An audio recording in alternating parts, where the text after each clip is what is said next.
Cock 45 coming to you from the beautiful hills of Middle Tennessee. Oh yeah, I'm also your internet shooting companion. I almost forgot.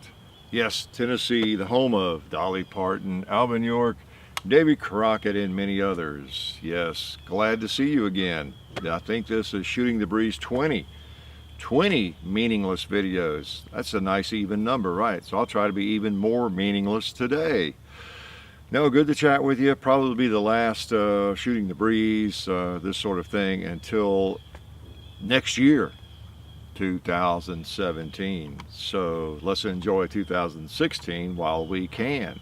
We have a reasonably mild day here, so I thought I'd come out into the woods one more time with my friends, my trees, my bushes, my bugs, birds, groundhogs, everything else out here, and hang out a little bit with you. So good to see you again, and a lot of you to keep track of. I can see every one of you, of course, through the camera, and I'm glad you came by, and so I could see you, and you could see me. So what are we going to talk about? I don't know. What have we been doing? What have you been doing? Well, we were in Knoxville, Sevierville last weekend, at this exact time. Doing a meet and greet over there for the fire relief fundraiser in conjunction with Bud. So that was fun, meeting a lot of you. Some of you watching this right now were there, and we appreciated you being there. And it was great to see you. Some of you are pretty funny looking, like me, and it was wonderful to see everybody in one place. So we appreciate your help and your support. I know most of you contributed, if not all, to the fund over there, the GoFundMe, Dollywood Foundation, fund. So for all the fire victims, lots of them, a lot of devastation over there. So hopefully everything that was done that day contributed a little bit. So that was an interesting weekend, and we enjoyed going over there. Always enjoy going to East Tennessee. Wish we had more time. That was kind of a quick trip. Want to get back over there soon, and just enjoy Gatlinburg and Pigeon Forge and Sevierville, and who knows, maybe we'll eventually run into Dolly over there. You just never know. So, but anyway, it would be a good time to be over there around Christmas, and Christmas is coming. I'm not sure what day you'll see this. You might see it a year from now or a couple of days from now, but Christmas is right around the corner. We have our tree. Hopefully you have yours if you celebrate Christmas or have a tree or do that sort of thing.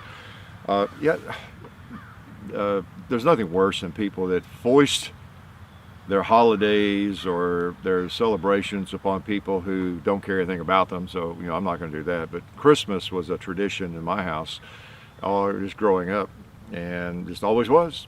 So whenever I say Merry Christmas, I'm not trying to convey and convert somebody to some religious concept, construct, or anything like that. It was just a part of my growing up.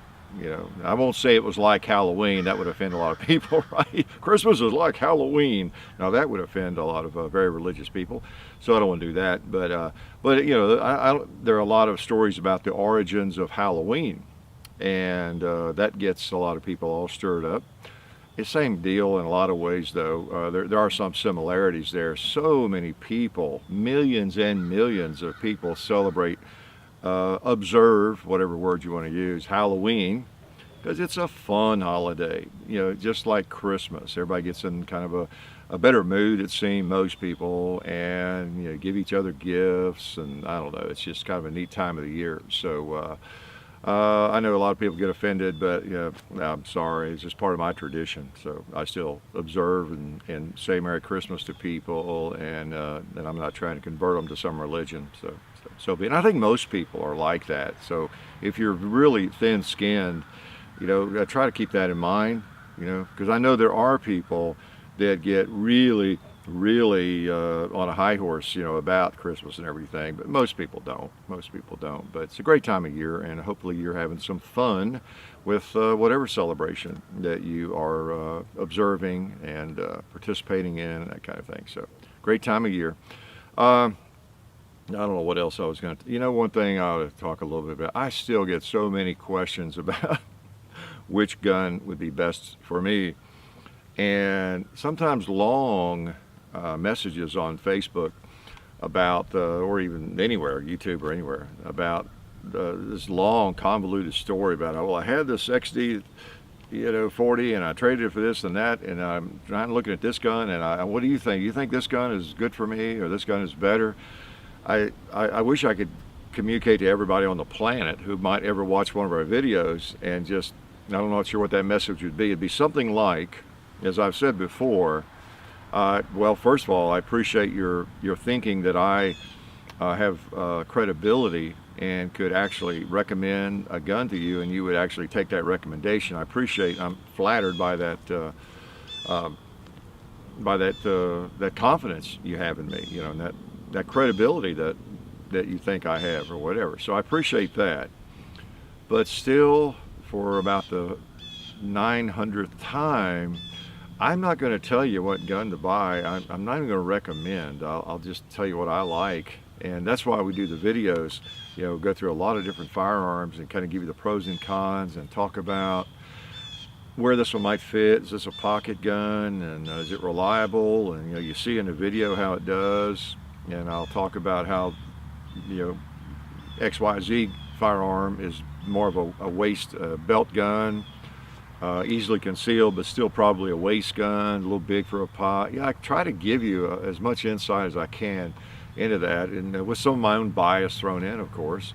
And it's really up to you. You need to get to a gun shop, gun show, handle them, get to a rental range if at all possible. If at all possible, even if you have to drive 100 miles, really, it's worth it. Okay, because you're going to buy a $400, $500, $600 firearm, and you want it to at least start out as being the right firearm. So it's well worth that. And there are a lot of ranges around with lots of firearms to rent, especially the ones we buy for range shooting, plinking, and carry. So, and the reason I say the one you'll start out with, again, as I've discussed, you'll eventually probably migrate to something else. You just will. You'll find something you like a little better. It happens to me all the time. And then you'll possibly end up with 2 or 3 or 4 if you're serious about a carry gun. Again, I know a lot of you who are listening to me and watch the videos, and we appreciate you all too, in other countries and other places where you cannot carry a firearm, may not be able to own one. But maybe you find some of this interesting, that our culture is so different from yours. I know we get blasted by some people around the planet, about our preoccupation with firearms or something, and they think everybody over here is killing everybody. And it's not hardly the case. News focuses on the drama, right? Most of us just go about our daily lives, minding our own business, enjoying our hobbies and everything else we do. And we might even be into firearms like I am, and we might have a bunch of them, and we might carry different ones. We're not expecting trouble, any more than we're expecting our house to burn, our car to blow up, have a flat tire tomorrow, but we still have fire insurance, fire extinguishers, we have spare tires in our cars. We don't dwell on all that. It's just kind of a why not. If you're not afraid of firearms, and you even find them kind of interesting, then it's kind of a why not. If it's legal for you to carry, why not? You know how to be safe with it. You have a good holster. You're not an irresponsible person. It's kind of a why not. Rather be safe than sorry. And of course, the old line: better to have it and not need it than need it and not have it. And we could make a long list of things like that. And it's interesting that some people, how they get off on all this from firearms, your choice of firearms, you know how I am. But we can make a long list of things like that we rarely ever, and maybe never, need put into action, have to access it, whatever it is, like insurance, various kinds of insurance, or whatever, spare tire, fire extinguisher, we can just list those things. But we don't dwell on it. But it's the guns that if someone hates guns, then that really seems bizarre to them. When you look at a firearm and you see a rattlesnake, as though it's going to bite you at any time. Well, of course you're not going to carry that probably until you get over that. You're not even going to want to be around it. So, and then too, when you see people talking about carrying a firearm, it's like, whoa, it's like carrying a rattler around with you or something, that could hurt somebody at any moment. And so that's the mindset that you and I don't have. And so it's just, we get weary, don't we? We kind of get weary of that. It's like crazy, but that's okay. We are growing so in number that, and have been for 20 years, that it's not going to matter. Let those people, have their strange, it's not psychotic, but it's a kind of a neurosis almost. They're neurotic about it and obsessive. Let them enjoy that, and we'll enjoy our lives. Okay, we'll protect ourselves. We'll enjoy our hobby and go on about our business. We'll make darn sure we vote. We stay in touch with our representatives, and we represent the shooting community well, responsibly, and it will continue to grow by leaps and bounds. Gun shops springing up all over the place, ranges all over the place, indoor ranges everywhere. It'll continue to grow, okay, and we'll just be about our business. But again, I can't tell you really, again, I appreciate your confidence in me, but I can't really tell you what to buy. And sometimes I get a really long, convoluted message, and I can't even read the whole thing because I got another 100 I want to try to at least skim through. So try to make it brief, and I'll probably tell you the same thing. I can't choose for you. Get to a rental range. Sometimes I will say that a couple of guns you're trying to choose between, and I'll just give you my opinion and say, well, I prefer the Glock 19, or I prefer the whatever it is, the Charter Arms or something, and I'll tell you what I prefer of those, but I'm not telling you what you're going to prefer. I don't think I know what you're going to prefer. I don't think I can choose for you, really. Maybe I can. Maybe I could choose your girlfriends for you, or your boyfriends for you. How'd you like that? Your wife, your husband. I could choose your car. Okay, so it's almost that hard, that difficult to do. So anyway, what have we been doing that might be of interest? If nothing probably. Do I have any insider information for you? Well, I've got a Saint on board. No, I'm not a saint. I've got a Saint. Most of you know what that is. That's the highly touted Springfield Armory AR-15 that came out recently. I've had it for, I guess, a week or over, and I've been shooting it here and there. So I'm going to shoot it some more today because we're having a mild streak of weather here. That's going to change tonight. So I have it out, and I'm going to fire it again some more. Then we'll do a video maybe next week, let you know what I think about it. Seems okay so far. It does. It's the AR-15 thing is, oh boy, it's really a dilemma. We have a tough time deciding so often whether to look at another AR-15. I know, and we try not to. We do. We don't try. We do limit the number of AR-15s we do, even though it's the most popular sporting rifle on the planet, and in almost every way. And there are so many of them, but there's not a lot of difference, right? As many of you point out.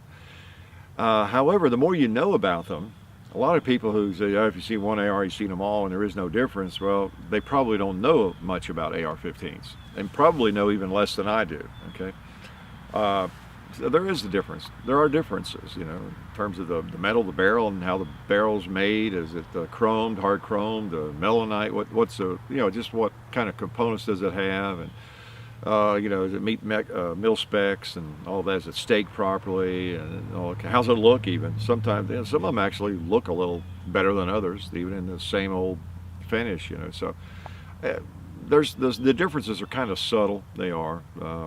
Kind of forearms that got the mid-length gas, carbine gas. So so we'll bring one to you every now and then. I've got a few that I own and I like, and this one seems pretty cool. So I'll let you know what I think about it. How's that? And what else? Firearms wise. Well, we've been doing some strange firearms, haven't we? Maybe since I talked to you last here. I don't know if the Desert Eagle 50 was pretty interesting. That's been a little while. Oh yeah, the Dueler Prismatic, the double 1911. That thing is a beast. That's pretty strange, isn't it? A lot of interesting comments on that.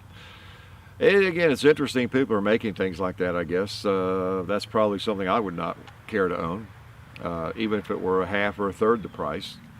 But it's interesting somebody's making it, and so the more choices, the better. You know, I mean, really, the more choices, the better. I know that complicates your life if you're just getting into firearms, but in a way it doesn't. Well, yeah, I guess it does. It complicates your decision making. You know, when I was 20, 22, whatever, deciding on firearms, there weren't as many choices, and most people were choosing one of these 3 or 4 firearms. You know, maybe a 1911 or a Smith & Wesson K-frame, and there just weren't many choices. But well, there were, but not nearly as many as there are now. What all that does is it makes the choices that you have, once you do narrow it down to 4 or 5, those are really fine guns and fine choices. They really are. Whereas my choices might have been, you know, like well, I don't know, if I could have carried back in 73 or 2, something like a Smith & Wesson model 59 maybe, they had the 39 out, some kind of K-frame revolver, Smith & Wesson probably, 1911. And yeah, once you get beyond those, yeah, I don't know, you know, what it would have been. There were others. There were a lot of Saturday Night Special type firearms and things, but you have so many great choices now, and whatever you choose, once you shoot them, you're gonna make a decent choice, because there's so many good guns. And it's just a matter of finding out what's the best one for you. They're the perfect weight, perfect size, if that even exists, but that's what we're looking for. The perfect size, perfect caliber, perfect weight, perfect capacity, you know, all that stuff. And obviously what we want is a firearm that weighs about 12 ounces and holds about 25 rounds of 45 ACP, which is not going to happen, all right? So it's always a compromise on that. And but yeah, you'll get through it. Something you like. Again, it's just something. It's hard for me to recommend anything. So I'm not trying to blow you off and ignore you and messages. I can't answer every anyway. Just be aware. That's just kind of the thing. Since I can't really, I'm not going to tell you what to order or buy. So, you know, just get in a gun shop, get in a lot of gun shows, get in those rental ranges, talk to a lot of people, prowl around online like I've always done, see what people are saying. After you narrow down to 2 or 3, get on the gun forums. You know, if it's a XD, there's the XD forum. You know, there's a Smith & Wesson forum. There's Glock forum. There's several Glock forums, I think. And you know, see what people are saying about that firearm. How many people are having trouble with it, or what holsters are using, how they're carrying it. You know, you just do your research. You'll be fine. Okay. Oh yeah. Well, speaking of firearms, here's the problem is there's so many cool guns. Look what I'm carrying today. Can you tell what that is? It's hot. It is what? Can you see it? Oh, it is a Charter Arms Bulldog. I just picked this up from Bud's, ordered it. I didn't realize someone had left a comment or a message about the new classic model 50-year anniversary of this Bulldog, Charter Arms Bulldog. And I went and looked at it because I've always liked this thing. I used to own one. And, well, I do own the stainless again. You've seen the video on it probably, and now I own this one. So anyway, I went to the website and everything, and I saw that 50th anniversary and the price and engraving. I don't think I'm interested in engraving on a Charter Arms pistol, you know. Maybe an engraved High Point. I don't know, but I don't know about, no. Just kidding. But I saw the regular classic model. Oh man, that's like the gun I had. That's it, kind of. And I just had to buy it. I ordered it from Bud's. I just couldn't resist. I painted the front sight, and I put bullets in it, put ammo in it. I ground down, opened up the cylinder. I didn't like the. I'll show you this when we do a video on it. But these were really squared off edges on. I don't remember mine being this way. Probably another cost cutter. After 30 years, right? Because that's how long it's been since I had one of these. It was, yeah, I probably bought it 32 years ago, I guess. And it was kind of a truck gun sort of thing.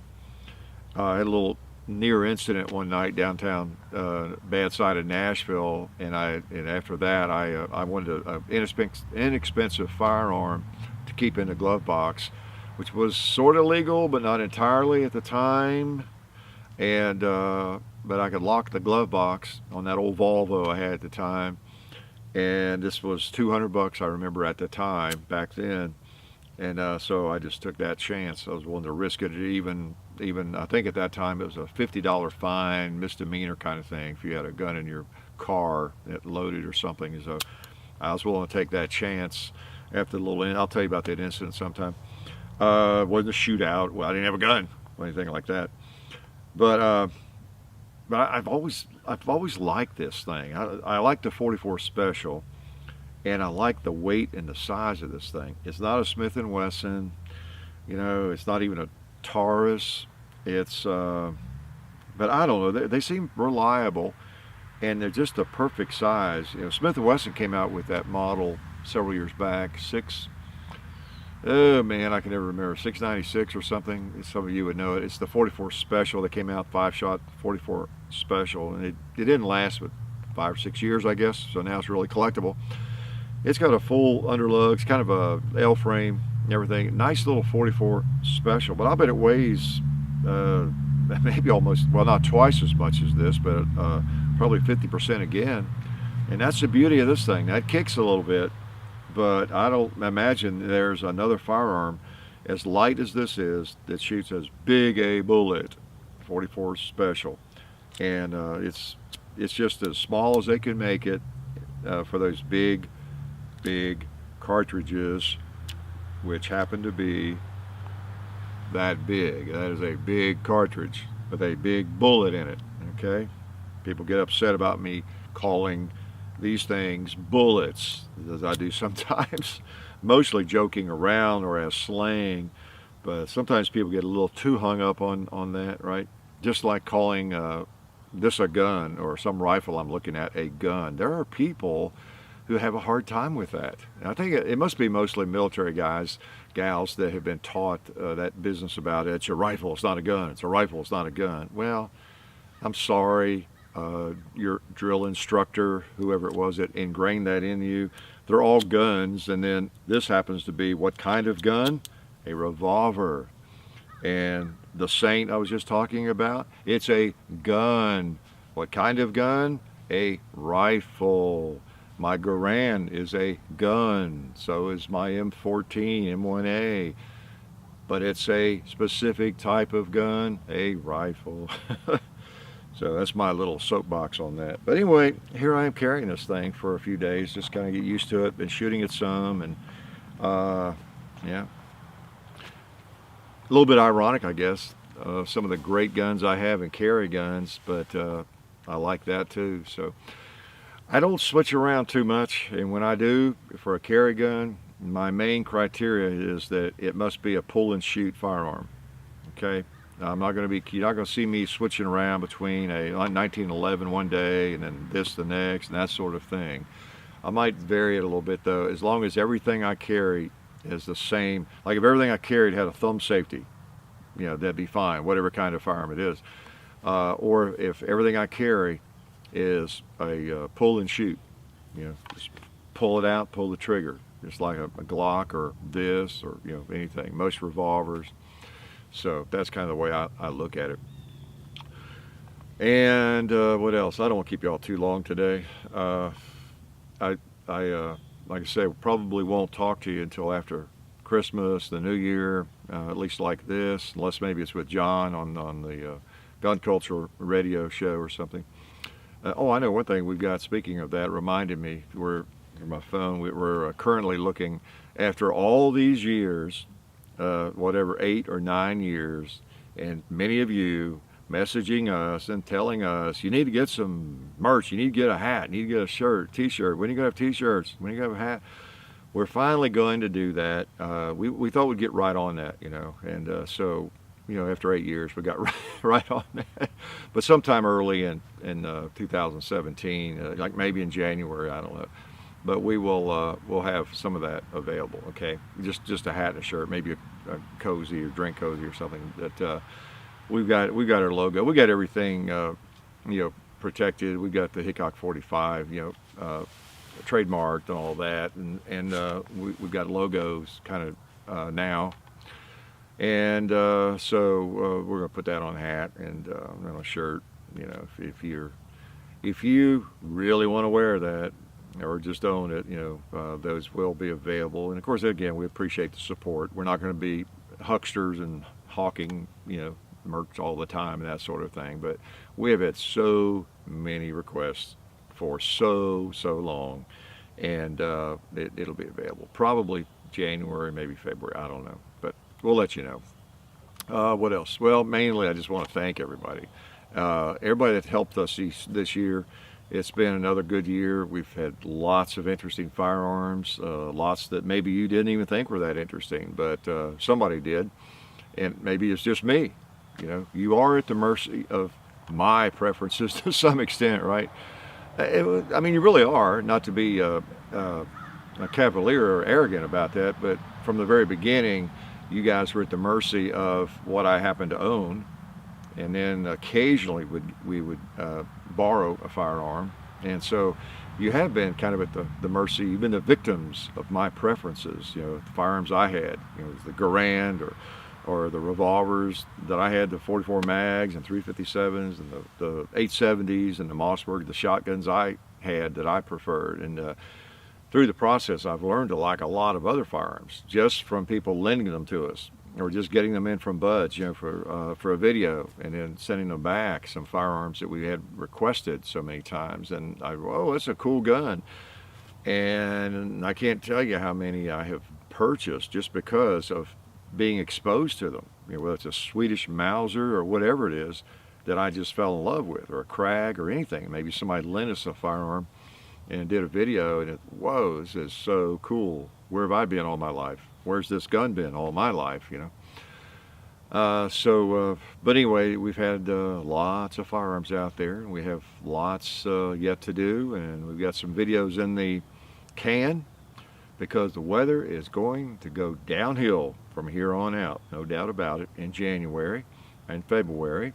But like I said, we like to post a couple of videos a week generally, maybe 3, and we'll be able to do that because we've done some things here recently while the weather was warm, and we're able to get a bunch of interesting firearms. So we're looking forward to sharing them with you. So we thank you for hanging with us and watching. It's been fun this year, as it has been every year.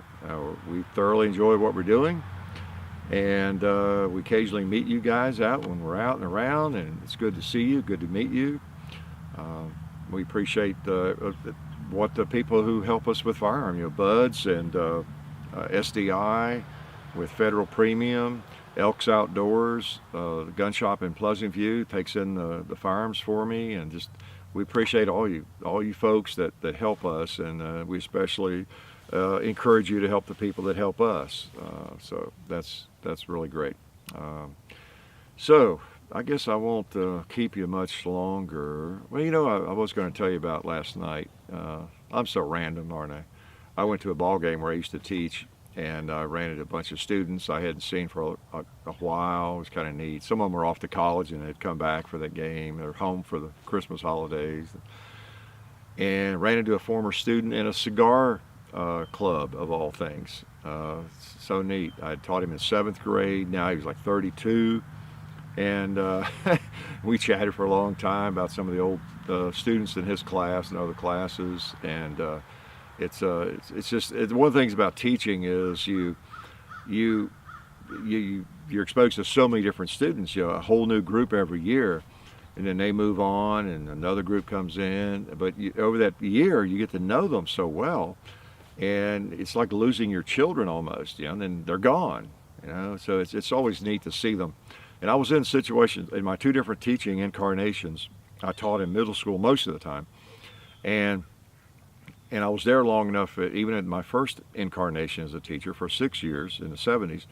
And so, like my classes I taught that first year, I watched them grow up when they graduated. It was the same year I left, but I watched them for 6 years. So I had almost daily interaction with them, or weekly, or whatever, as they got older. So it's kind of interesting to see the progression, you know, see them and chat with them as 8th graders, and as 9th graders, and sophomores, seniors, you know, just see how grew out of some of their goofiness or how they changed physically, psychologically, just the difference in them. It's just really kind of interesting. And in my last gig teaching, I was there 23 years, so I had that same experience, you know, because I taught, now in that place I taught almost exclusively middle school, 7th grade. And so, you know, for 23 years, I'd have a new group and I would watch them, you know, and see them in ball games and around campus, you know, for, you know, all the way through their days there, and private school. And so I guess I have kind of a PhD of experience in watching people grow up, you know, from like 12 to 17 or 18 or 19 or whatever. And so it is interesting, and I've made lots of observations, generalizations that are generally true about how humans tend to change, you know, when they become 13 or 14 or 16, just the differences in them. Because I knew them when they were 12 or 13, and then I see them and know them again when they're, you know, a little older. So it's pretty interesting to watch, especially when they're not even your kids, but you can observe that, you know. So anyway, I don't know, for whatever that was worth. It was neat anyway, seeing some of my former students, and I get a big kick out of that, and I go back to see ball games and things every now and then, because it won't be long, they'll all be gone, and I won't know anybody there. I don't know anybody anywhere. I don't know much of anything anywhere, to tell you the truth. That's why I hang out in the woods with my cedar trees. They're a little mad at me because I shot one down recently, but you know, I mean, they've got to sacrifice one of their own once a year. I mean, that's one of the demands I place upon them. If you haven't seen what I'm talking about, look at the Christmas tree hunting video this year. We do one of those every year, by the way. It's always funny. People come, hey, that's a cool way. What'd you think of that? Well, how about 8 years ago, or well, actually longer than that. I know that is like 20 years ago. But yeah, we've got Christmas tree harvesting all the way back, pumpkin carving all the way back. Those playlists, I think, are pretty much up to date. I don't know. Most of the playlists are not. The FAQ playlist is up to date. Okay, Shooting the Breeze is up to date. Those playlists. All right, so please look at the FAQ videos. Please, all you have to do is go to that playlist and then just scour down there and look at the topic. You know, if you're about to ask a question. All right. Or you might just go to look at them. If you're not going to ask a question, you might find, oh, I wonder what that, well, okay, he's telling us whether he was in the military or not, or how old he is, or whatever it might be.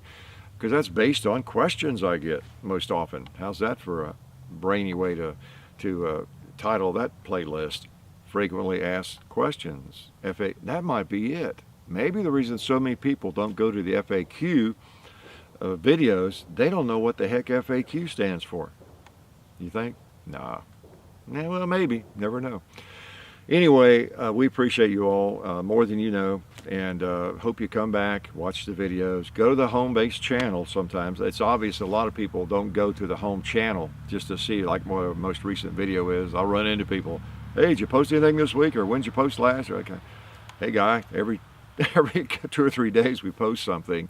And I have also discovered a lot of people don't know how. They don't realize there is a home base, a home channel page, where like with anybody on YouTube, you just click on their username, it'll take you to their main page. Then you can click on videos and it'll sort them in order that they posted them. Yeah, if you can see the most recent video, the last 3 or 4 videos they posted. I mean, that's what I typically do if I want to go kind of catch up with 22 Plinkster or Military Arms Channel with Tim, or just I hadn't seen their stuff for a while. That's what I do. I go to their channel, click on videos, and I look down there to see what they've been doing and see what looks interesting, or just look at their most recent video or something, you know. So a lot of people don't do that. I don't know. I guess I'm weird. Yeah, like that's up for question.